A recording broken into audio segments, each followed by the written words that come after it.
Assalamualaikum warahmatullahi wabarakatuh. Perkenalkan, nama saya Rusdiana dari Prodi Akuntansi kelas 1B, ingin mempresentasikan tentang demokrasi yang ada di Indonesia yang bertema COVID-19. Di sini saya akan membahas pengertian demokrasi. Demokrasi secara etimologi berasal dari bahasa Yunani atau demokratia yang dibagi dua kata, yaitu demos yang berarti rakyat dan kratos atau kretien yang berarti pemerintah, sehingga dapat diartikan sebagai pemerintah rakyat atau pemerintahan yang rakyatnya memegang peran yang sangat menentukan. Secara harfiah, demokrasi berarti kekuatan rakyat atau suatu bentuk pemerintah dengan rakyat sebagai pemegang kedaulatan. Pengertian COVID-19. Coronavirus atau virus corona merupakan keluarga besar virus yang menyebabkan infeksi saluran pernapasan atau ringan hingga sedang seperti penyakit flu. Banyak orang terinfeksi virus ini setidaknya satu kali dalam hidupnya. Namun beberapa jenis virus corona juga bisa menimbulkan penyakit seperti MERS-CoV. Kembali ke sejarah demokrasi Indonesia agar kita bisa mengingat-ingat sejarahnya.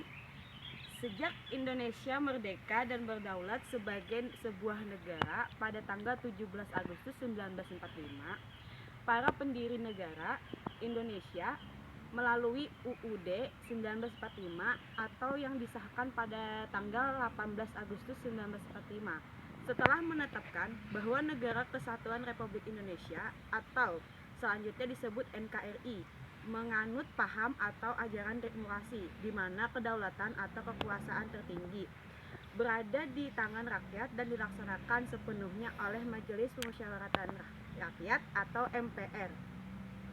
Sejalan dengan diberlakukannya UUD sementara 1950 atau UUDS 1950, Indonesia mempraktekkan model demokrasi parlementer murni atau dinamakan juga demokrasi liberal. Model demokrasi pasca revolusi atau untuk keperluan tertulis dinamakan saja sebagai demokrasi revolusi karena memang belum ada kesepakatan mengenai namanya yang dilaksanakan sejak beberapa tahun di akhir ini. Nampaknya belum menunjukkan tanda-tanda kemampuan untuk mengarahkan tataan kehidupan kenegaraan yang stabil atau EJEK.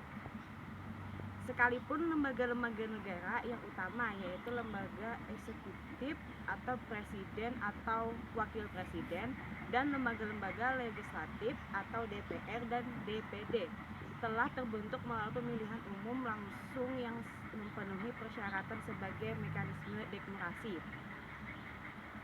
Pemerintahan era pandemi.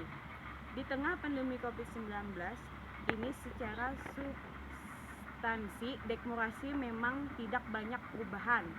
Kita pada dasarnya masih akan menghadapi problematika demokrasi yang sama. Beberapa fenomena terakhir cenderung mengkonfirmasikan hal ini. Pertama, masih terus lemahnya check and balances dari DPR. Kedua, konsolidasi sipil society yang tetap masih belum maksimal. Ketiga, sinergi dan koordinasi internal pemerintah yang tidak berjalan dengan baik.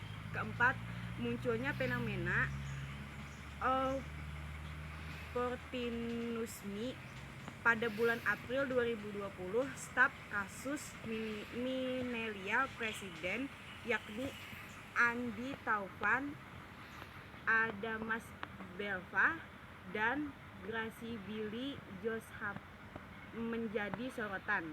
Kelima, beberapa hal yang turut mewarnai kehidupan politik ini adalah perlindungan terhadap citra pemerintah. Keenam, munculnya kebijakan bertendensi oligarki yakni PRPU nomor 1 tahun 2020. COVID-19 dan tantangan demokrasi di Indonesia.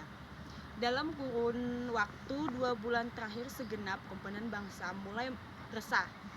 Selanjutnya terekam rasa takut lantaran mulai merebaknya wabah virus DCNC 2019 atau COVID-19. Keresahan tersebut tentu sangat manusiawi, karena jika pandemi COVID-19 tidak ditangani secara cepat dan tepat akan berdampak fatal terhadap kematian manusia dan perekonomian Indonesia. Terkait hal ini, secara teknologi dapat dikemukakan setidaknya ada 10 karakteristik utama dan tradisi demokrasi. Pertama, relasi antara negara dan masyarakat tidak lagi bersifat satu arah tetapi sudah bersifat dua arah. Kedua, relasi negara dan masyarakat lebih berkarakterkan relasi antar elite, yaitu antara elite penguasa dan elite masyarakat. Ketiga, reformasi politik lebih dititik beratkan pada reformasi kelembagaan negara. Keempat, telah terjadi peluasan arena kebebasan sipil namun minus kualitasnya. Kelima, pemilu berkarakterkan vote minus voice. Maksudnya pemilu secara rutin dilaksanakan sebagai ritual politik untuk mendapatkan vote atau suara masyarakat. Yang keenam, munculnya oligarki partai politik. Yang ketujuh, maraknya praktik politik transaksionis, yaitu memperlakukan kekuasaan sebagai komoditas yang dapat diperjualbelikan. Kedelapan, munculnya realitas dinasti politik, yakni monopoli kekuasaan berdasarkan hubungan keluarga atau kekerabatan. Yang kesembilan, maraknya praktik slaughter sate, yaitu kehadiran aktor di luar struktur formal pemerintah. Yang ke-10, hadirnya gerakan counter reform, yaitu suatu gerakan revolusi tandingan yang sejatinya membawa sifat antireformasi namun dikemas dalam bungkus dan label reformasi. Jadi kesimpulan dari demokrasi di Indonesia pada masa sekarang yang bertema COVID-19, masa depan demokrasi kita tampaknya belum akan pulih dalam waktu dekat. Model post-demokrasi akan tetap bercokol dalam kehidupan politik kita. Memang kita tidak akan mengarah pada model pemerintah otoriter, namun juga belum akan mengarah pada bentuk pemerintah demokrasi tulen. Berbagai indikasi menjelang dan saat terjadinya pandemi COVID-19 tidak menunjukkan tanda-tanda yang mengarah pada dukungan bagi perbaikan demokrasi. Sekian presentasi dari saya tentang demokrasi di Indonesia pada masa sekarang yang bertema COVID-19. Sekian dan terima kasih.